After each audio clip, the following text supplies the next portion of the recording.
O maior sucesso de bilheteria de todos os tempos é um filme chamado Avatar. Fez muito sucesso no ano passado e lançou uma nova moda, que foi o filme em 3D. Você não mais vê o filme somente na tela, mas é como se a imagem viesse ao seu encontro. E realmente transformou o cinema. O filme foi comentado por muitos aspectos. Muitas pessoas comentaram coisas incríveis. Mas uma coisa que me chamou a atenção no filme era o cumprimento que os nativos daquele planeta alienígena tinham um com o outro. E eles se cumprimentavam dizendo: eu vejo você. E, bom, se você não é cego, de fato, já estando aqui na sua frente, você me vê e eu te vejo. Esse cumprimento não faria o mínimo sentido. E o cumprimento era a substituição até mesmo para o cumprimento de dizer eu te amo. Na cena máxima do romance entre os dois nativos, lá o herói que vestia a roupa de Avatar, né? Ele na verdade não era aquele camarada azul grandão, ele se revestia daquilo. Ela então olha para ele e diz: eu vejo você. Ela não diz eu te amo, ela diz eu vejo você. E ele responde: eu vejo você também. E significa que ela está vendo o interior dele, através dos olhos, como se estivesse havendo um encontro de almas, em que ela pudesse ver a alma dele e que ele pudesse ver a alma dela. Eles se veem mutuamente. E eu fui pesquisar para saber se essa frase, se esse cumprimento era de fato um cumprimento real de alguma tribo nos recônditos do mundo, se algum lugar, alguma nação de fato se cumprimenta daquela forma. E eu achava que ia encontrar, e aquilo fosse só uma reprodução de algo verdadeiro. Mas não encontrei nada. Se alguém encontrar, depois me avisa. Mas não encontrei nada. Foi criatividade mesmo do autor do filme. Muito bonita a sacada que ele teve. Alguns acham até que ele se inspirou em Agostinho, que escreveu no seu sermão, número 69, dizendo que o desejo maior do ser humano é ser visto e de fato ver o outro. Isso é profundo, é muito profundo, e é interessante a gente ver que essa profundidade toda é mostrada no cinema popular, né? Quer dizer que nós podemos encontrar pérolas de sabedoria até mesmo no cinema de Hollywood. Bom, nosso assunto não é o filme Avatar, mas a ideia do eu vejo você. É estar de fato na presença do outro e estar de corpo e espírito. E de fato desfrutar da presença do outro em corpo e em espírito. Você pode falar assim, mas é possível um marido viver ao lado da esposa sem de fato estar ao lado dela? Sim. Ou então quando você está assistindo televisão e a sua esposa fala alguma coisa para você, louça, né? E aí então você está ali, mas de fato você não está naquela conversa. Aquela conversa parece que não te diz respeito, é como se você nem ali estivesse. Imagina o seguinte, um corredor de Fórmula 1, não precisa nem ser um corredor de Fórmula 1, pode ser um corredor de kart, né? Pode alguém participando de uma corrida de kart, entra naquele carrinho, liga o motor e automaticamente ele não se concentra naquele relacionamento entre ele, o carro e os outros pilotos. Vai dar certo, não vai? O que vai acontecer? Se a pessoa não estiver de corpo e alma totalmente concentrado naquilo ali, o que vai acontecer? Um desastre. Isso acontece nos casamentos. Casamentos são desastres que acontecem por aí. Muitos desastres. Relacionamento entre pais e filhos. E nós vemos aqui nessa parábola, na relação entre Deus e a humanidade. Muitas pessoas se achegam a Deus sem de fato estarem ali presentes. Como soldados que vão para uma guerra e não estão atentos à batalha. Já pensou? Alguém entrar numa batalha armado, inimigo para todo canto, e ele pensando nas contas, ou pensando que roupa que aquela pessoa está usando, ou pensando em qualquer outra coisa que não seja efetivamente na batalha. Isso não vai dar certo. esse soldado vai durar muito pouco. Ele vai estar pouco tempo sem de fato estar ali. Agora aqui nessa parábola que nós vimos semana passada, a primeira parte, nós vimos uma parte em que fala sobre o filho mais novo, o filho que se vai, o filho que sai de casa e vai em busca de aventuras. Nós vimos semana passada isso. E eu tinha previsto que iria terminar a parábola toda. Ia contar a história dos dois filhos, do filho mais novo e do filho mais velho. Mas foi muito bom, não deu tempo de terminar a semana passada. Então nós vamos ver novamente hoje esse capítulo 15 de Lucas. Mais uma vez eu pedi ao Ronaldo que lesse os versículos. E ele leu o capítulo todo, como realmente eu esperava, porque o capítulo todo começa no versículo 1 aqui, dizendo que os publicanos e pecadores estavam se reunindo para ouvir Jesus. Mas os fariseus e os mestres criticavam Jesus. Diziam: este homem recebe pecadores e come com eles. E aí, então, Jesus lhe conta uma parábola. E depois conta outra parábola, e depois conta outra parábola.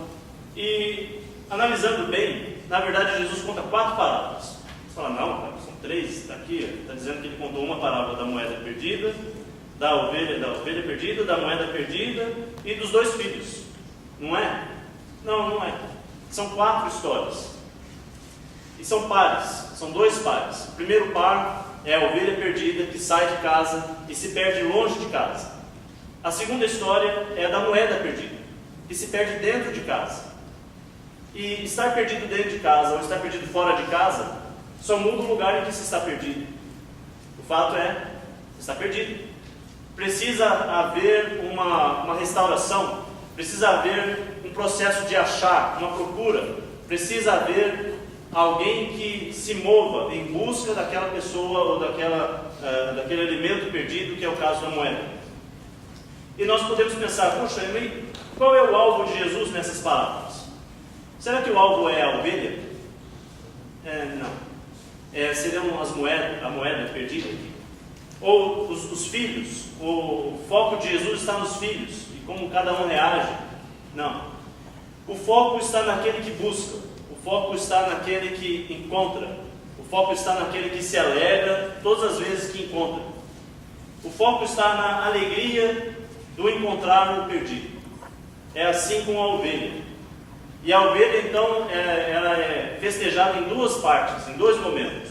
Diz que o homem perde a ovelha, deixa 99 no campo e vai atrás da perdida. E até encontrá-la. E quando a encontra, coloca alegremente nos ombros, e já então dizendo que ele já se alegrou. Ele se alegra em que momento? No momento que ele encontra. Mas aí há um processo que a gente chama de o fardo da restauração. Porque ele pega a ovelha, põe nos ombros e vai com ela embora. Não sabemos onde ela está perdida, mas você já imaginou andar talvez 40 minutos, 1 hora, 2 horas, com uma ovelha de 30, 40 quilos nos ombros? Esse homem se alegrou ao encontrar a ovelha, mas ele vai ter que carregá-la agora. E nessa parábola nós encontramos o conceito de que há um fardo para a restauração. Da mesma forma, quando na igreja nós encontramos um perdido, e um perdido se alegra, se junta à igreja, aceita Jesus e é salvo, nós nos alegramos com ele. Mas há um fardo agora. Os outros precisam participar desse fardo, de carregar nos ombros o novo convertido, até que ele se torne também alguém apto a, junto conosco, carregar os outros. Mas já há uma alegria. Agora, a alegria mesmo é quando ele chega em casa. E ele chega, o pastor chega com a ovelha na aldeia e todos celebram com ele. Por que todos celebram com ele? Porque aquela ovelha, diz que ele tinha 100 ovelhas. E normalmente um pastor pobre não teria 100 ovelhas. Mas sim, ele seria um empregado daquela aldeia e ele cuidaria das 100 ovelhas da aldeia toda. Por isso, quando ele chega na aldeia, ele quer festejar com todos. Ele quer que todos se alegrem, porque aquela ovelha é de todos. Então, quando há um novo convertido na igreja, quem deve estar feliz? O pregador? O evangelista responsável por estudar com aquela pessoa? Não, aquela ovelha pertence a toda a comunidade. E toda a comunidade junta se alegra. Então, Jesus está dando foco à alegria da salvação do perdido. Ele está respondendo aos fariseus que estão criticando ele. Ele está dizendo: olha, vocês não estão se alegrando com os publicanos e com os pecadores. Eles estão se chegando ao reino. É motivo de alegria de todos, não só de Jesus, mas de todos que amam a Deus, devem estar felizes. Depois ele conta a história da moeda. E a moeda se perde dentro da casa. A mulher, então, nós não sabemos exatamente por que ela procura tanto essa moeda.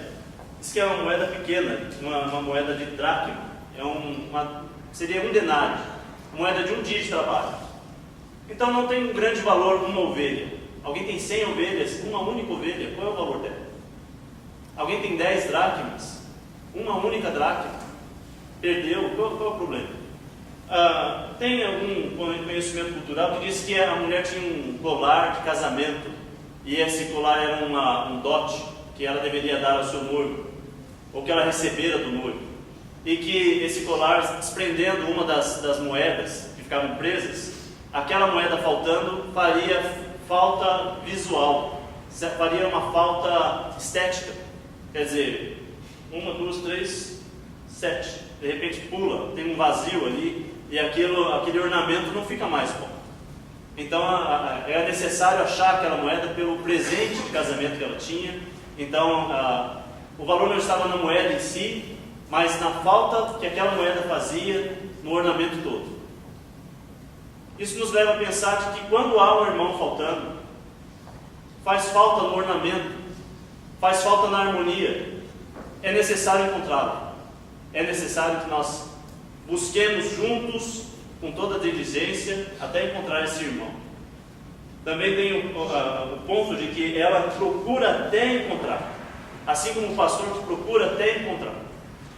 Então, nessas duas parábolas, nós temos a ovelha que se perde fora, a moeda que se perde dentro. Qual é a vantagem da moeda? A chance de encontrar é muito grande. Você sabe aonde perdeu. Tem até a história do rapaz que ele está procurando ali, embaixo de um poste. Ele está procurando. Fala assim: o que você está procurando? Ele, uma nota de 100 reais. Ele: é mesmo? E onde você perdeu? Eu não sei onde eu perdi, mas eu estou procurando aqui porque aqui é claro. Aqui tem a luz do poste. Então eu estou procurando aqui. Não, ele não sabe onde perdeu. Ele não vai achar. É muito mais difícil você perder, você encontrar algo que você não sabe onde está. Assim como aquela ovelha, ela está perdida em qualquer lugar. As chances do pastor sair e encontrar aquela ovelha são mínimas. Mas a moeda em casa, ela vai ser buscada e ela vai ser encontrada, porque as chances são muito maiores. Agora finalmente chegamos então à história dos dois filhos. O filho mais novo sai de casa. Ele deixa seu pai, ele vende sua herança, ele gasta todos os seus recursos, ele esbanja seus bens. E fala que ele esbanja os bens, não diz que ele esbanjou com prostitutas, mas ele esbanja seus bens. Finalmente ele cai em si, e no momento em que ele tem total confiança, total certeza de que ele não é nada, ele pede ao pai: faz de mim alguma coisa. E ele regressa, cheio de medo de como será o encontro com o pai. E aí a Bíblia nos fala do encontro maravilhoso do pai, que recebe o filho com os braços abertos, surpreendentemente misericordioso. Então nós vimos tudo isso semana passada. Agora hoje, vamos ver no versículo 25, a história do irmão mais velho. Fala que enquanto isso, o filho mais velho estava no campo, e quando se aproximou da casa, ouviu a música e a dança. Então chamou um dos servos e perguntou: o que está acontecendo? Esse lhe respondeu: seu irmão voltou, e seu pai matou um novilho gordo, porque o recebeu de volta são e salvo. O filho mais velho encheu-se de ira e não quis entrar. Então seu pai saiu e insistiu com ele. Mas ele respondeu ao seu pai: olha, todos esses anos tenho trabalhado como um escravo ao teu serviço, e nunca desobedeci às tuas ordens. Mas tu nunca me deste nem um cabrito para eu festejar com os meus amigos. Mas quando volta para casa esse teu filho, que esbanjou os teus bens com prostitutas, matas um novilho gordo para ele. Disse o pai: meu filho, você está sempre comigo, e tudo o que tenho é seu. Mas nós tínhamos que celebrar a volta desse seu irmão, e alegrar-nos, porque ele estava morto e voltou à vida. estava perdido e foi achado. Esse é um caso de alguém que se ira. Qual é o motivo da ira desse jovem, desse homem? O filho mais velho. Ele ficou nervoso. Por que ele ficou nervoso? Ficou irado. Porque o pai recebeu o filho de volta. Faz sentido alguém ficar bravo porque um pai se reconcilia com o filho? Nós assistimos às histórias, vemos nos filmes, e quando há um atrito, nós queremos ver, nós torcemos para que haja uma reconciliação, né? E queremos que aquele encontro seja lindo, como no caso de Jacó e Esaú, como no caso desse irmão mais novo que volta. Nós queremos ver a reconciliação. E o fato da reconciliação seria motivo de grande alegria, mas esse jovem fica irado. Esse homem fica louco da vida. Por quê? Nós temos a história de Jonas. Você tem na sua Bíblia a história de Jonas. Entre dos profetas menores, no finalzinho da história de Jonas, no capítulo 4, fala que Jonas disse exatamente a Deus que ele não queria pregar a palavra naquela cidade da Síria, Nínive. Ele não queria pregar a palavra em Nínive porque Deus iria ter misericórdia daquelas pessoas. No finalzinho de capítulo 4, o título da minha Bíblia já vem com os seguintes dizeres: a ira de Jonas. Jonas, porém, ficou profundamente descontente com isso e enfureceu-se. Capítulo 4 de Jonas, versículo 1. Ele orou ao Senhor: Senhor, não foi isso que eu disse quando ainda estava em casa? Foi por isso que me apressei em fugir para Tarsis. Eu sabia que tu és Deus misericordioso e compassivo, muito paciente, cheio de amor, e que prometes castigar, mas depois te arrependes. Agora, Senhor, tira a minha vida, eu imploro, porque para mim é melhor morrer do que viver. O Senhor lhe respondeu: você tem alguma razão para essa fúria? Na versão Almeida, eu gosto muito, ele diz: é razoável essa sua ira? Tem razão para existir ira no seu coração, porque eu tive misericórdia de uma cidade? Jonas saiu e sentou-se no lugar a leste da cidade. Ali construiu para si um abrigo, sentou-se à sua sombra e esperou para ver o que aconteceria com a cidade. Então o Senhor Deus fez crescer uma planta sobre Jonas, para dar sombra à sua cabeça e livrá-lo do calor, o que deu grande alegria a Jonas. Mas na madrugada do dia seguinte, Deus mandou uma lagarta atacar a planta e ela secou-se. Ao nascer do sol, Deus trouxe um vento oriental muito quente e o sol bateu na cabeça de Jonas, ao ponto que ele quase desmaiou. Com isso, ele desejou morrer e disse: para mim seria melhor morrer do que viver. Mas Deus disse a Jonas: você tem alguma razão para estar tão furioso por causa da planta? Respondeu ele: sim, tenho, e estou furioso ao ponto de querer morrer. Mas o Senhor lhe disse: você tem pena dessa planta, embora não a tenha podado, nem a tenha feito crescer? Ela nasceu numa noite e numa noite morreu. Contudo, Nínive tem mais de 120 mil pessoas que não sabem nem distinguir a mão direita da esquerda, além de muitos rebanhos. Não deveria eu ter pena desta grande cidade? Deus é misericordioso e a misericórdia de Deus às vezes é tão chocante e tão surpreendente que nos afronta e nos desafia a termos um sentimento de misericórdia junto com Deus, mas às vezes nos cria uma certa revolta, porque o culpado não é devidamente punido aos nossos olhos. Abra agora em Deuteronômio, capítulo 21. Deuteronômio, capítulo 21, versículo 18 em diante. Deuteronômio, capítulo 21, versículo 18 em diante. Diz assim: se um homem tiver um filho obstinado e rebelde, que não obedece ao seu pai nem à sua mãe, e não os escuta quando disciplinam, o pai e a mãe o levarão aos líderes da comunidade à porta da cidade e dirão aos líderes: este nosso filho é obstinado e rebelde, não nos obedece, é devasso e vive bêbado. Então todos os homens da cidade o apedrejarão até a morte.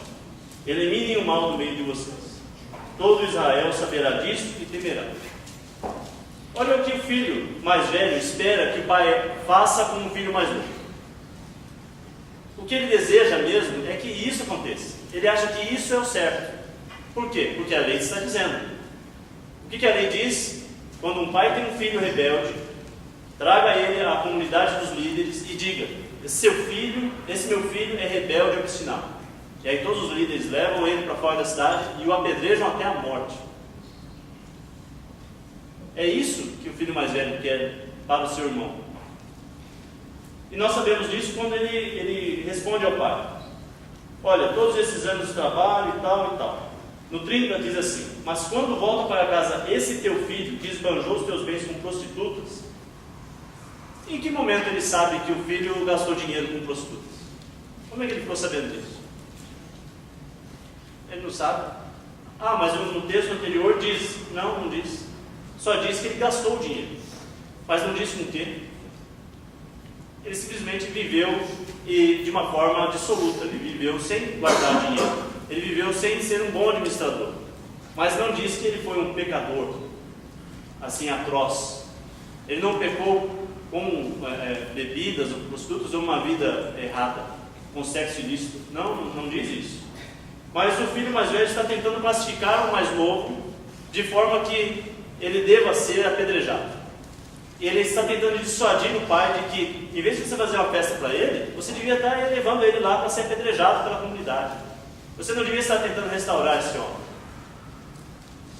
Será que nós podemos pensar assim em algum momento em nossa vida que não é certo da parte de Deus estender sua misericórdia para as pessoas? Sabe que muitas vezes nós estamos mais prontos a condenar do que para restaurar. A igreja, na verdade, trata seus pecadores, e diria até mais que a igreja, alguém já disse isso, é o único exército que elimina os seus soldados feridos. Quando alguém cai em pecado na igreja, ela não é tão bem recebida, ela não é tão facilmente restaurada.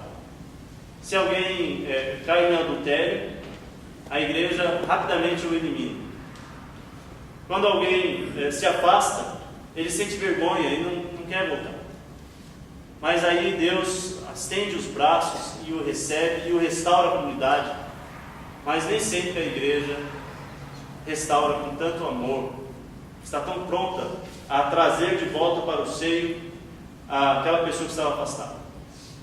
Nós devemos aprender com esse filho que esse sentimento de ira em face à misericórdia de Deus não nos cabe, não nos pertence, não deve ser de forma nenhuma alimentado, deve pelo contrário ser chamado à repreensão. Esse filho então ele fala que ele, enchendo de ira, ele não quer entrar. Você lembra da história de Esther? Abra sua Bíblia em Esther, no capítulo 1. Esther é o último livro histórico, então é antes de Jó. Abra sua Bíblia em Esther. A história de Esther começa contando a história da rainha Vasti. Diz a história aqui no livro de Esther que o rei fez uma grande festa e chamou a sua rainha, e ele queria que a rainha viesse e todos contemplassem a beleza dela. E aí a Esther fala assim: eu não quero, não vou não, eu tenho outros afazeres, eu vou ficar aqui mesmo, não quero participar. Vasti. O que eu falei? Eu falei Vasti? O nome dela é Vasti, é o nome da rainha. Ela não quer ir, ela não vai. O que acontece com essa mulher que não vai ao banquete, que se recusa a entrar no banquete? Ela é destituída do cargo de rainha. Ela perde o marido, ela perde muitas coisas, porque no Oriente é inaceitável que alguém de honra, importante para o anfitrião, não entrasse no banquete. Era uma profunda agressão. E esse filho, assim como o mais novo, ofende o pai profundamente. Ofende o pai de uma forma assim inimaginável. Essa história, para a pessoa do Oriente, quando ouvia essa história, fala: não, esse homem é terrível o que ele fez. É grave, é tão grave quanto a primeira ofensa do filho que vendeu a propriedade. É inaceitável. Não se pode aceitar que o filho mais velho se recuse a entrar numa festa promovida pelo pai. Não se pode aceitar isso. É inaceitável, é um grave pecado. Como é que o pai vai reagir agora com esse filho? Bom, ele teve misericórdia do mais novo. Ele aceitou uma afronta, ele aceitou um pecado grave do mais novo. Mas agora esse homem, sendo um homem de Deus, ele vai agir forte contra seu filho. Porque é necessário que todos saibam da justiça desse homem. Mas não, no versículo 29, 28 mesmo, né? O filho mais velho encheu-se de ira e não quis entrar. Então seu pai saiu e insistiu com ele. Isso não tem nada a ver, não faz sentido. O pai sai da sua posição de pai e vai atrás do filho, humildemente insistir com ele. Mostra o equilíbrio de Deus, mostra o equilíbrio do amor de Deus. Assim como ele sai para buscar o mais novo e encontrá-lo na cidade, com o mais velho também ele sai da festa, ele deixa a festa que ele mesmo está promovendo e vai se encontrar com o filho. Era requerido desse filho mais velho que ele entrasse e se regozijasse com o pai. Mas ele se nega a entrar. Também na cultura antiga, tinha-se a ideia de que o filho mais velho ficaria à porta da festa, descalço, dizendo com isso que o meu filho mais velho, é seu servo. E ele recebe os convidados para juntos celebrarmos o assunto que está sendo celebrado. Qual é o assunto? A volta do filho mais novo. E o filho mais velho falou: o quê? Eu vou participar e não tenho que ficar descalço lá, servindo, em uma festa que eu nem concordo? Eu não entro. Aí eu não entro. Eu não vou participar disso. E o pai vai e o encontra e insiste com ele, dizendo: filho, vamos celebrar, vamos juntos comemorar a volta do seu irmão. Aí então o jovem se defende. Poucas vezes na história alguém se defende e tem a oportunidade de ter a palavra e se enrola tanto. Esse jovem se enrola mais ainda. Ele pega tudo que ele responde, ele só denota, só traz à vista o que ele está sentindo, o que está acontecendo dentro do coração dele. Ele fala: olha, todos esses anos tenho trabalhado como um escravo ao teu serviço e nunca desobedeci às ordens. É como nunca desobedeceu, ele não quer entrar agora na festa. Ele está ofendendo o pai. É o contrário, o que ele está dizendo é uma negação muito grande. Nesses anos que eu tenho trabalhado no ministério, trabalhando com pessoas, eu tenho descoberto o seguinte: as pessoas têm uma grande capacidade, eu diria até infinita, de viver em negação. Elas negam qualquer coisa. Elas são pegas em coisas e elas falam: não, eu não. E um dos métodos de negação mais eficiente da nossa cabeça não funciona com Deus, mas funciona para nós. Nós apontamos o outro. Nós olhamos o outro e falamos: olha, eu cheguei atrasado, mas você viu o outro que não vem há 2 domingos? Né? A gente aponta. Ou então: eu não lavei a louça, mas você viu a nossa irmã? Ela também não limpa a casa, faz deixa pau. E eu até imagino assim, a cena na penitenciária. Chega um novo preso, e aí então perguntam para ele: qual é a bronca? Né? É assim que eles falam. E aí o outro responde: eu roubei. Ah, você está preso porque eu roubei? Sim, eu roubei, mas olha, eu nunca matei ninguém. Então eu sou bom, né? Porque o outro mata, esse é terrível. Aí o outro que mata fala: não, eu já matei, estou aqui por causa disso, mas eu nunca roubei 1 centavo de ninguém, eu sou honesto, sou assassino, mas sou honesto.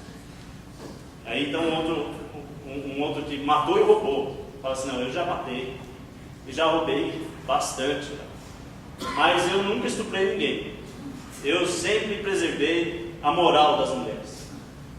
E aquilo então ele tem aquela sensação de que ele não é tão injusto quanto o outro. E aí então alguém que matou, roubou, estuprou, fez tudo, ele fala: não, eu já fiz tudo isso aí que vocês falam. Mais ainda, mas eu não sou como aqueles deputados que roubam milhões e prejudicam milhares de pessoas. Aqueles sim, e aí eles estão livres lá fora. E aí então entrevistam, de alguma forma um deputado está preso. Isso aí é uma história só da minha cabeça.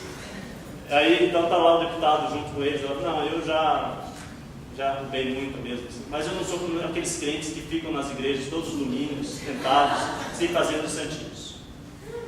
Finalmente, então, nós temos essa história, essa ideia da negação pela comparação. Nós comparamos uns aos outros e sempre vamos nos achar mais dignos do que os outros.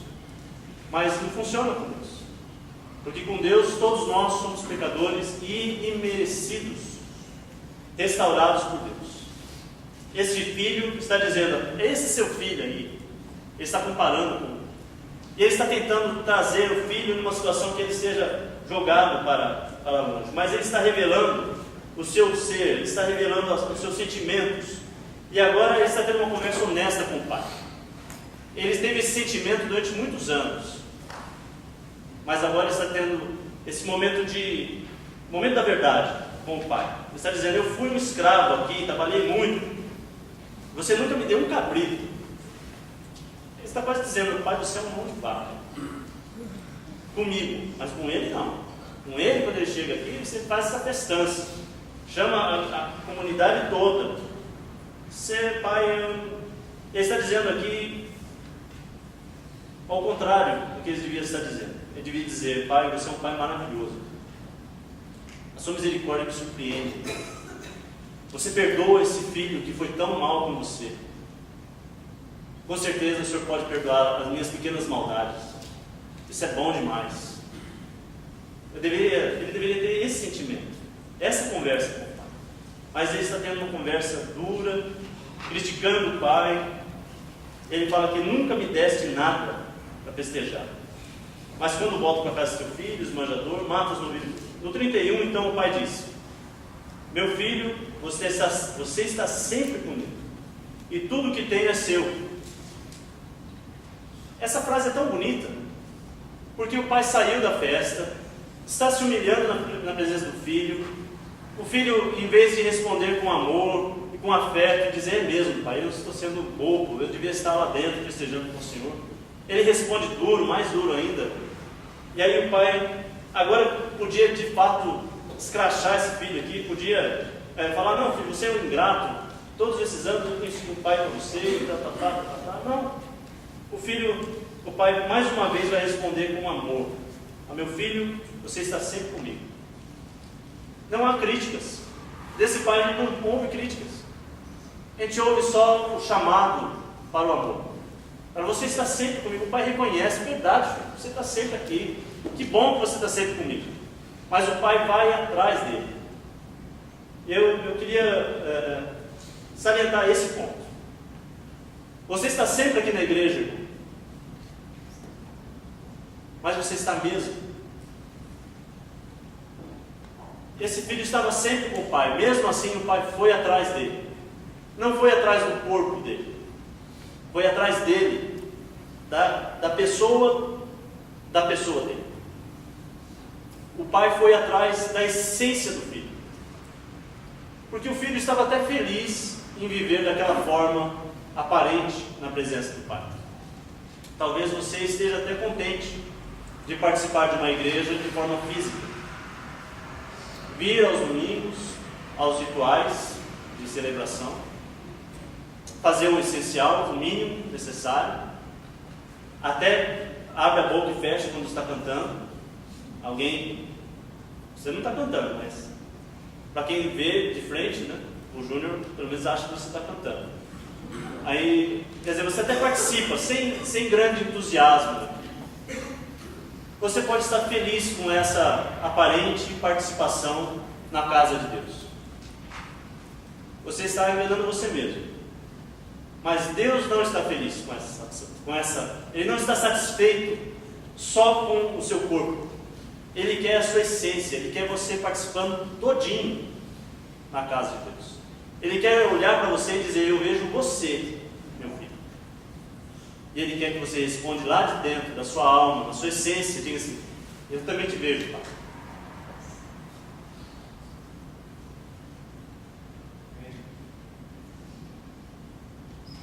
Isso é adoração. Se você vem aos domingos para adorar a Deus, venha inteiro. Porque Deus está te chamando, como Ele chama esse filho mais velho, que estava perdido dentro de casa. Nos chama a atenção que Deus busca aqueles que estão perdidos fora de casa, mas Deus também busca aqueles que estão dentro de casa. Ele tem o mesmo prazer, Ele tem o mesmo amor, Ele se humilha da mesma forma, Ele quer restaurar ao patamar de filho. Ele não quer só um empregado, Ele não quer só um servo, Ele não quer alguém que esteja só cumprindo as obrigações. Ele quer um filho que tenha um relacionamento verdadeiro, íntimo, profundo, um relacionamento em que ele se veja e seja visto por Deus integralmente. Tudo que tenho é seu. Essa é a grande verdade. Às vezes nós estamos descontentes com o que temos recebido de Deus, mas a verdade é que tudo que é de Deus, Ele tem entregue em nossas mãos. Nós às vezes é que não celebramos, nós às vezes é que não tomamos posse, nós às vezes é que não damos o devido valor e deixamos passar o fato de que Deus tem nos dado muitas coisas. E ingratos, nos chegamos à presença de Deus e criticamos a misericórdia dele para com os outros. Mas Deus está nos chamando. Ele está suplicando a nós: venha se alegrar comigo, com os outros que estão chegando. Vamos ter uma vida de intimidade, de celebração, porque o céu se trata de celebração, de alegria, de deixar os motivos de tristeza de lado e nos alegrarmos na presença graciosa de Deus. Abra no Salmo 84. Salmo 84.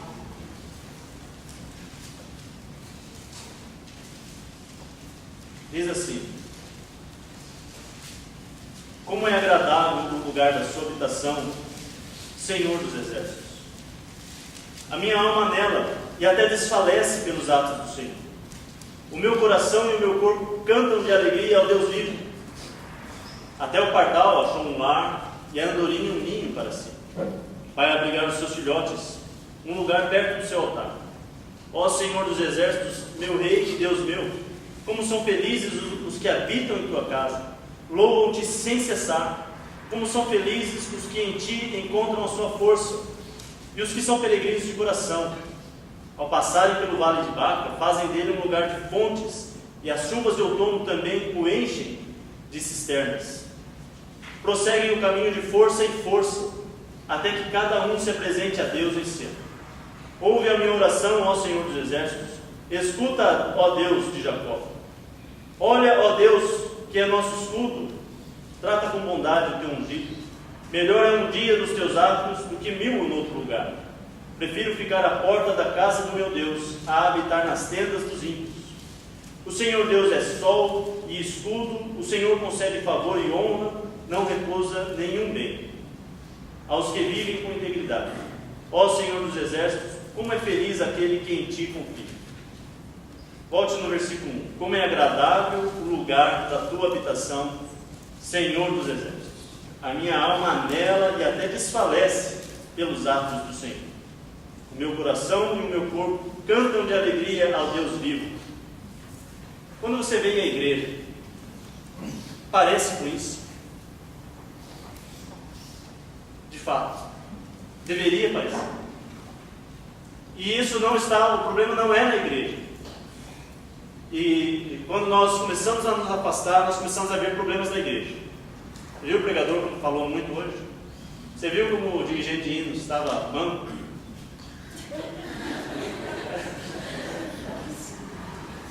Você percebeu como os irmãos estavam xoxinhos? Você começa a ver defeitos, mas o problema não é nada disso. Eu posso te garantir, o problema está dentro de você. Na busca que deve haver dentro de você por essa alegria, por essa festa, por esse momento tremendo de adoração a Deus. Porque nós não estamos fazendo aqui uma coisa normal.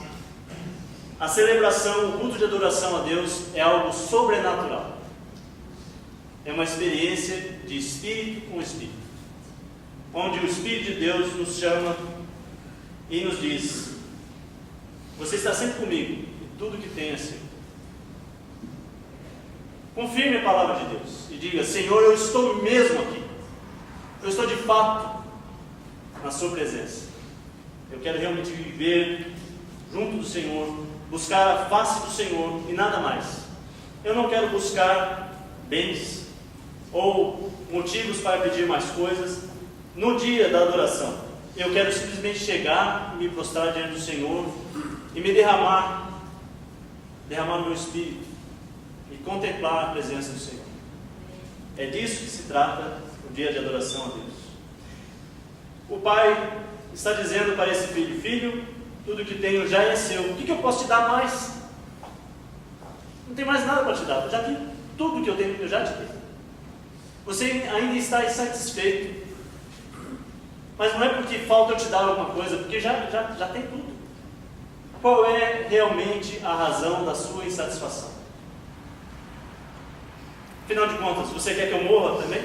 Como seu irmão queria que eu morresse para dar logo a herança para ele? Tudo que eu tenho já é seu. Agora só falta o pai morrer e entregar a herança para que o filho desfrute dela como quiser. Em outras palavras, o pai está dizendo: você também quer que eu morra, né? Você é que nem seu irmão. Mas o pai não está agredindo o filho dizendo isso. Ele está dizendo isso de uma forma muito delicada, dizendo: filho, tudo que eu tenho já é seu. Agora vem, desfruta comigo disso. Vem e celebra comigo. Tire a mesquinharia. Tire o espírito de legalismo. Tire a condenação do seu coração. E tenha um coração parecido com o de Deus, que se alegra quando alguém se arrepende. Mas nós tínhamos que celebrar a volta do seu irmão e alegrar-nos, porque ele estava morto e voltou à vida. Estava perdido e foi achado. O jovem pede: Senhor, pai, eu quero um cabrito para me alegrar com os meus amigos. Ele queria produzir uma alegria. E o pai disse: não, eu já estava alegre com a volta do seu irmão. Matar o novilho era só uma expressão da alegria. O novilho não produz nenhuma alegria. O que produz alegria é a volta do filho perdido. Às vezes nós tentamos produzir alegria nas nossas vidas, de alguma forma. Não, eu vou produzir alegria. Esse ano que vai entrar agora, eu vou participar de alguma coisa que vai trazer alegria no meu coração. Vai me dar um cabrito aí que eu vou matar e celebrar com meus amigos. Vou gerar alegria. Não. A alegria verdadeira, ela já existe. E aí você só celebra. A alegria verdadeira é porque Jesus, o nosso Senhor, se entregou na cruz por você, meu irmão. E esse é o motivo da alegria. Não há outro. O motivo da alegria é porque os céus estão nos aguardando. Há um banquete a ser celebrado. Assim como a ovelha que foi achada já produziu alegria no pastor que a encontrou, a alegria verdadeira só aconteceu quando ele chegou na aldeia. Assim como nós já estamos felizes, porque aqui há um grupo de remidos no Senhor, a alegria verdadeira será quando nós nos encontrarmos todos lá nos céus. E que ninguém falte. Amém.